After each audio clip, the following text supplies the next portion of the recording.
Back with Right to Life Radio, we're discussing, I think, a real time for choosing for the Republican Party in the primaries, which is what will the Republican Party's national abortion policy be?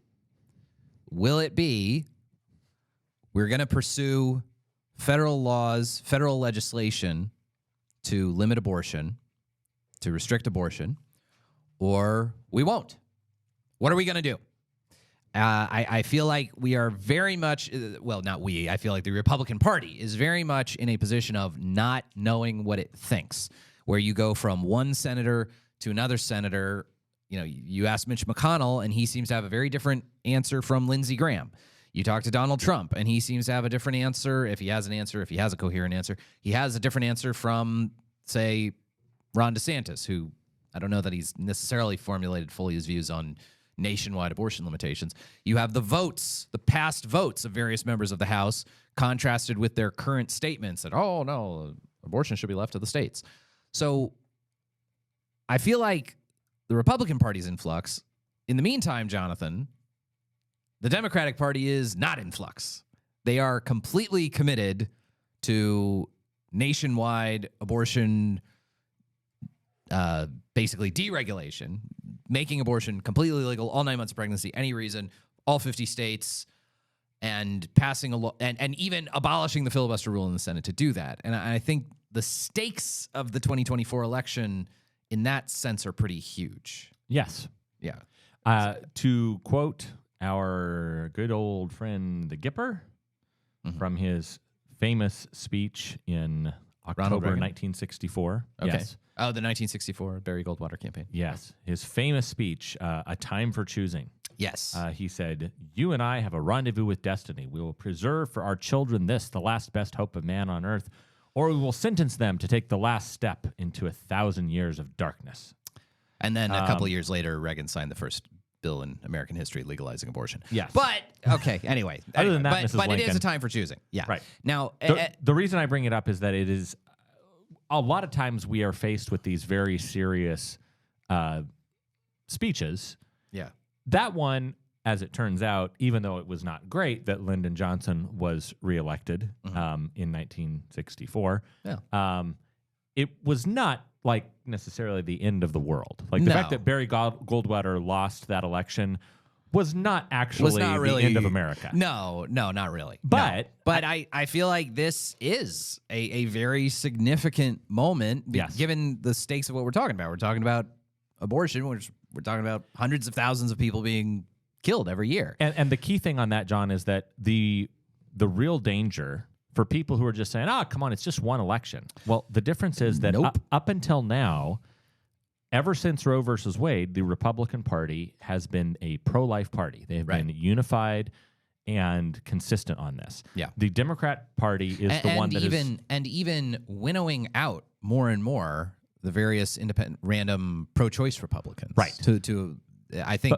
over time, the Republican Party's gotten more uniformly pro-life. And I just have to say, as soon as I said that, I realized I'm going to have a couple of like hardcore progressive people are going to be like, well, actually, in the 1960s and early 70s, Barry Goldwater was pro-choice. Yeah, some of the Republican Party. I'm like, okay, yes, you're right. Okay, fine. But since Roe versus Wade, the Republican Party, the consistent thing I should say is the Republican Party has gotten more pro-life.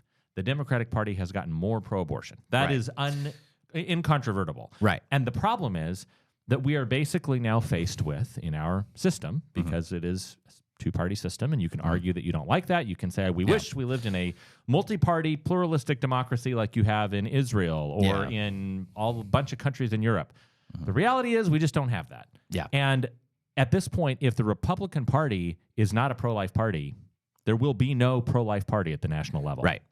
And I think the stakes are just extraordinarily high when it comes to if Democrats get, for example, a 52-vote majority in the Senate and the White House and the House of Representatives, they will pass nationwide abortion legislation. So big moment for the Republican Party. That'll do it for Right to Life Radio. We will see you all next time on Power Talk, rtlcc.org.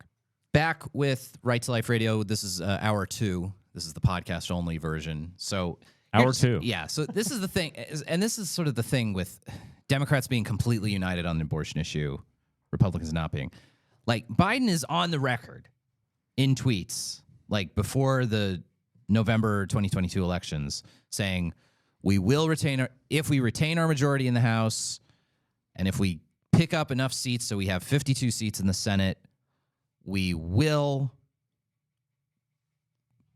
enact nationwide legislation to codify Roe v. Wade, to codify nationwide abortion law. And I think that's that threat, which is now apparently the as expressed by the President of the United States, the head of the Democratic Party, that is the position of the Democratic Party. It's probably going to be in the platform. They are like, okay, and he says we need 52 votes to do it.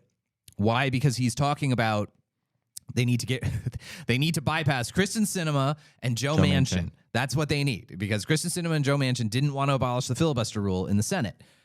So that's what the Democrats need. So that's their position, is we will abolish the filibuster rule in the Senate in order to overturn Roe v. Wade. And that's the stakes now. With every presidential and, off-year election going forward, is if Democrats get unified control and have even just 52 senators, or just enough senators to override the filibuster rule in the Senate, they are going to get rid of the filibuster rule, and they are going to pass, a nationwide abortion legalization law. And it's not just that they'll pass that. That will undo how many years of pro-life work? Yep. I mean, how many years have pro-lifers worked? Nearly half the states in the country that have banned abortion, whether at 15 weeks or 12 weeks or 6 weeks or at conception, that would be potentially swept away. All those state laws would be swept away. So that's why I think we're so concerned about, like, the Republican Party having some kind of unified policy. Feels like bringing a knife to a gunfight, right? I mean, like, if the Democrats are so perfectly united, and so, other than Joe Manchin and Kristen Sinema, who their only objection seems to be, we don't want to get rid of the filibuster rule to do this. But if the Democrats are so perfectly, completely united, but meanwhile Republicans are all, I don't know what to do. I don't know. Like, I don't understand. I don't understand how we can have such disunity, how the Republicans anyway can have such disunity when the Democrats are so perfectly unified. It's kind of terrifying to me, because I feel like over time, eventually Democrats will get a majority in the House, majority in the Senate, and get the White House. And when they do, this is going to happen. So I guess I'm sort of flabbergasted at the lack of urgency from Republicans on this point. It's a frustration, Don, because I know there's the joke that everyone has heard that phrase about the dog who caught the car, and what do I do with this? The car, yeah. I think that there really was a lack of belief that Roe v. Wade would ever be overturned, and for what was going to happen the day after. Even with the Dobbs decision, I think a lot of people didn't think that. I think a lot of people even thought that it was not going to be the vehicle that overturned Roe. Right. Yeah. And to be fair, if it would not have been for your old law professor, Justice Amy Coney Barrett, it wouldn't have happened. People forget, I think, in all of our great celebrations over Dobbs, there were 6 votes to uphold the 15-week ban, but there was only 5 votes to overturn Roe. Right. And if it would have been still, Roberts did not vote to completely overturn Roe. Yeah. He wanted to keep this. Mississippi's state law was at issue. It was banning abortion after 15 weeks. After 15 weeks, Roberts wanted to uphold that law, but not completely get rid of a legal right to abortion in the Constitution. And I will say, I don't want to say in defense of John Roberts, but I will say no one needs to defend him. I will say that I think what John Roberts feared, I'll put it this way, if I can maybe offer a somewhat sympathetic take. Sure. I think that John Roberts maybe feared exactly what we have seen happen, in that he looks at this and says, I think that a lot of these Republicans in D.C. are clowns. Yeah. And they have no idea what is what going to they're gonna happen do. when we open Pandora's box here. Yeah. And I think now I'm not saying that I agree with John Roberts' decision, but I think he's thinking, I'm trying to save you guys from yourselves. I'm trying to like hold the party together, hold the country together. But whether that is the job of a judge is a different question. Exactly. I would say no. But yeah, I don't disagree with you. And I that's the thing is, it's so frustrating hearing people say every single election, this is the most important election of our lifetimes. But when the stakes are literally, if Democrats get these majorities, they will reinstitute nationwide legal abortion. Right.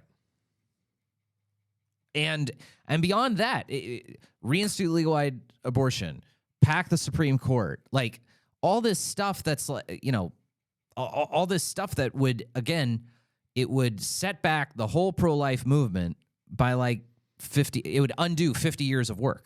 Yes. And that's, I guess, what's so terrifying to me is that, and yet we're going into this mostly concerned about, Donald Trump, whether it's Rob DeSantis or DeSantis or, arguing about pronunciation things when this is the most important issue there is. Right. And no one seems to be willing to substantively approach it in a unified, coherent, party-wide way of saying, this is what the Republican Party needs to do to address the abortion issue from a legislative perspective going forward. Every state needs to pursue this, and the federal government needs to pursue this, and this.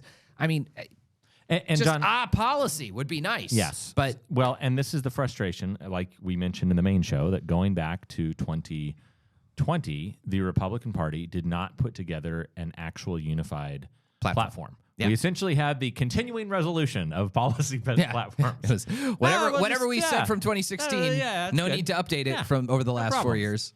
The problem is that I think Democrats smartly have targeted Republicans and said, "Oh, you don't have a policy. You're disunified. You're all over the place. You're all over the place."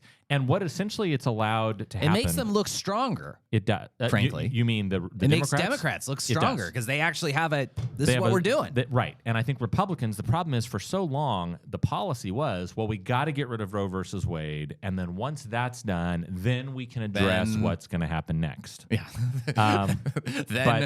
Big question mark.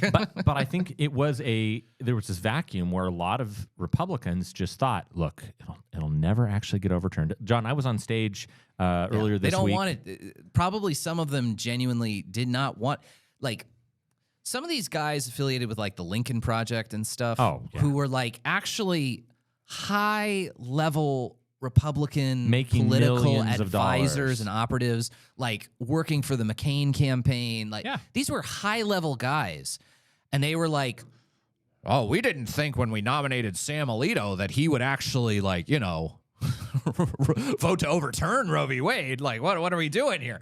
Like these guys, none of these guys, a lot of these very powerful, prominent Republicans didn't really deep down want Roe v. Wade overturned. Right. Like they were fine or with, at least they were indifferent at best. Yeah. And that's the thing that's amazing to me, John, is to see people like John Roberts is what they wanted. Right. Well, so one of the things that just blows me away is if you go back and you look at someone like Anna Navarro, who is this Republican commentator who was originally from I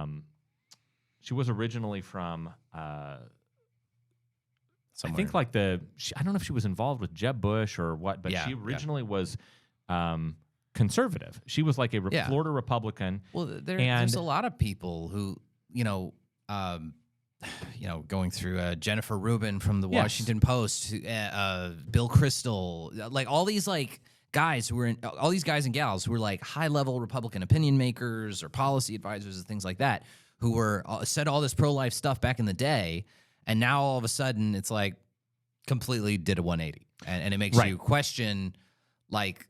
This has often been my question: is have we ever had a genuinely pro-life president? That's been my question. I will say this: I think that Ronald Reagan's conversion to the pro-life issue was genuine. I don't think it was. I mean, I mean, he's the only. I think none of them. I just look at the wives. I just look at the wives. Well, They're okay. all. So here's what I'll say. Melania was the first pro-life first lady. So I'm sorry. I'm sorry. I will say for wives, 100%. I agree with you. Well, we know Laura Bush was pro-choice. That's open. Yeah. Barbara Bush was pro-choice. Nancy Reagan was pro-choice. Betty Ford. Yeah. I mean, like, yeah. I don't know for sure, but I would assume that Pat Nixon was pro-choice. I don't know. Yeah. But I think that in the post Roe v. Wade era, I think it's likely that it's open that all the Republican women, all the Republican wives, except for Melania, have been openly pro-choice. Yeah. Well, I just sort of suspect that if these Republican, like McCain, okay, the kinds of people who are in the McCain camp and campaign, a lot of them have now come out as being like flat out liberals and completely supportive of Joe Biden and stuff like that. I think a lot of those guys would maybe mouth pro-life things, but none of them gave a crap about it. None of them also. I fear that it's still the case. None of them. I feel that's still the case today. None of them, like Ronald Reagan, like literally wrote a book in office that was on the pro-life issue. Yeah, Oh, that's true. Reagan did.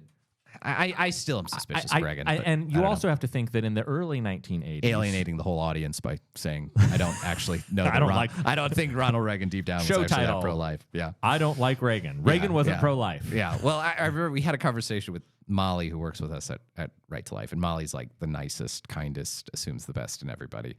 And I was saying like, I don't think Reagan was really pro-life deep down. She said, well, but he said he was. I'm like, yeah, Molly, I think he was lying. I think he was a politician. Yeah. I think he conveniently changed his position to get Republican votes. I think that's what he was doing. He was building a blue-collar Christian conservative coalition. And the thing I would say again on that for Reagan, hold on, I gotta just look because you brought this up. Well, let's wrap this up on Reagan. But anyway, I don't know how we got here, but yeah, I am concerned that the continuing Republican problem of being pro-life, but maybe not being pro-life enough, not caring about it to the extent that you care about things like tax cuts and business regulation, things like that, is leading to a very disorganized, disunified Republican Party on the abortion issue and how we're going to approach it from the standpoint of national legislation. Meanwhile, the Democratic Party is completely united, completely cohesive, and has an incredibly aggressive agenda to advance legal abortion nationwide. And the frustrating thing on that I will say is that I think Republicans, conservatives, pro-lifers have a good winning message because we see that our friends in the Democratic Party are basically brooking no dissent. There is no compromise. There is no equivocation. Yeah, well, and that's the thing. Like, if we advance, like, we're going to push for a 15-week abortion ban nationwide, wide majorities of Americans support that. Right. We push for a nationwide limitation of abortion only to the first trimester. Wide majorities of Americans would support that. But I think Republicans just think anything having to do with abortion is controversial, so I should just race in the opposite direction from it. And I think that it's super important that we have. I think it's super important that we, as pro-lifers, recognize you have to have a clear and consistent message. Yeah. It doesn't have to be even necessarily a specific, explicit policy. You realize that in certain states it's not going to work, or it's going to be different.